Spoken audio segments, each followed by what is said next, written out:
saber como que você vê esse debate do ponto de vista da proteção de dados no sentido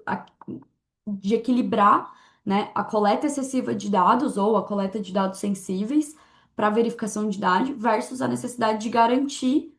uma verificação de idade efetiva, assim, né? Então a gente teve aí o Roblox, por exemplo, implementando a biometria facial para dividir as pessoas em faixas etárias com as quais elas poderiam ali conversar e ativar mecanismos mais protetivos.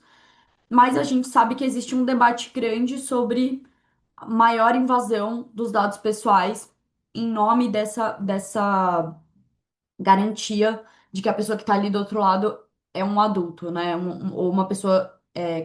suficientemente responsável para estar naquele ambiente online. Como que você vê esse debate e o que você acha que é esperado, assim, a título de implementação de tecnologia para barrar ou, enfim, moderar ali a entrada de crianças e adolescentes nesse ambiente? Maraísa, eu acho que assim, esse ponto é realmente um dos pontos mais controversos da lei, mais desafiadores e que mais vão ocupar, né, e tem ocupado as preocupações aí da NPD e dos demais órgãos públicos que estão envolvidos com a regulamentação dessa lei, né? Mas eu acho que tem algumas considerações que eu queria fazer até para a gente situar um pouco esse debate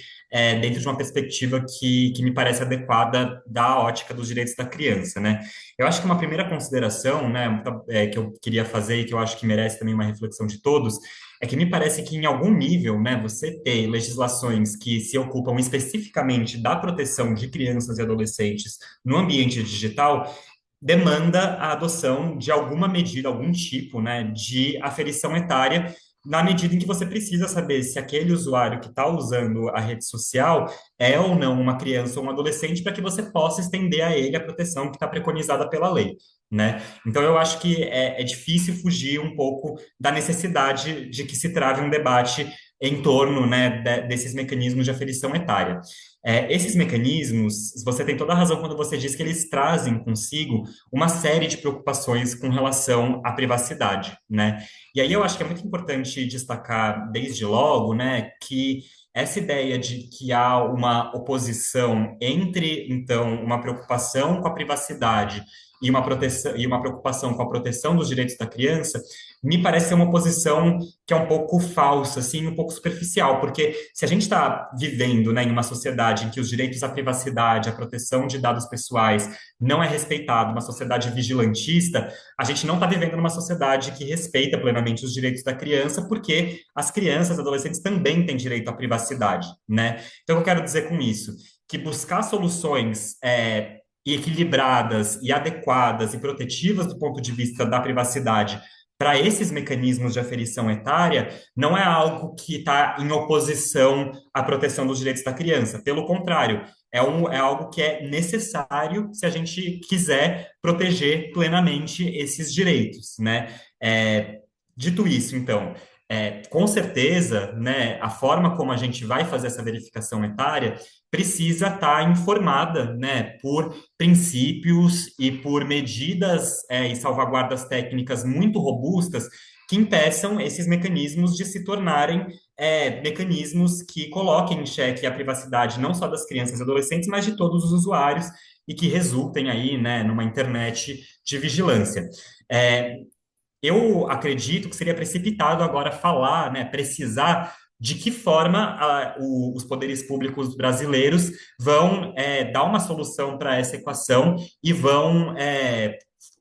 regulamentar isso na prática de forma a honrar todas essas necessidades e todos esses princípios, até porque, como a gente está falando, né, eu acho que esse é um dos pontos da lei que ainda vai ter que ser objeto de regulamentação posterior da NPD, do governo e assim por diante, porque ainda é um debate que não está encerrado em si. Mas o que me tranquiliza com relação a isso é que o ECA Digital, ele traz uma série de dispositivos que me parecem situar a implementação desses mecanismos de aferição etária em cima de princípios que vão fazer com que a adoção desses mecanismos caminhe num sentido que não seja prejudicial dessa forma à privacidade dos usuários, né? Então você tem, por exemplo, na lei disposições que falam expressamente, né, numa proibição de que a implementação desses mecanismos se converta na implementação de mecanismos de vigilância em massa. Então isso já traz ali um princípio norteador e balizador da implementação dessas soluções que exclui muito claramente algumas formas como você poderia, em tese, fazer isso, né? Formas mais invasivas. Você tem ali diversos dispositivos que falam que os dados coletados nesses mecanismos e nesses processos de verificação etária não podem ser depois utilizados para qualquer outros fins, não podem ser armazenados, né, para serem utilizados contra esses usuários de nenhuma outra forma. Há claramente, né, na lei também, uma predileção informações que são recebidas pelas empresas fornecedoras de produtos e serviços digitais com relação à idade dos usuários, né? Então, a ideia do Zero Knowledge Proof, desses sinais de idade que vão simplesmente dizer se a pessoa tem ou não a idade mínima para acessar aquele dispositivo, ao invés de dar uma informação sobre a identidade da pessoa, né? Tudo isso é o caminho que está sendo preconizado pela lei. A priorização de soluções públicas, né, que sejam auditáveis, que sejam abertas, que a gente consiga ter algum nível de escrutínio maior para garantir que esses dados não estejam sendo utilizados de uma maneira negativa. Tudo isso já está na nossa legislação, né? Como a gente vai implementar isso na prática, né? Quais que vão ser as soluções específicas? Isso acho que está por vir, né? A gente vai ver isso se materializar nos próximos meses. Isso já está sendo discutido pela NPD, já está sendo objeto de vários debates com a sociedade civil, com os legisladores. Todas essas preocupações que a gente está verbalizando aqui são preocupações que já foram verbalizadas também pela NPD, então não é que eles estão assim, né, com uma ideia de que não, vamos, sabe, fazer uma negócio assim completamente descontrolado. Existe uma preocupação também de garantir a proporcionalidade, né, dessas soluções, então deixar essas soluções que sejam mais incisivas, né, e que às vezes demandam aí uma verificação da identidade em si, não apenas da idade, para aplicações que são proibidas para crianças e adolescentes e que tem que ter uma restrição de acesso maior, né? Então, por exemplo, jogos de azar, bets, etc. E ao passo em que você deixa outros produtos e serviços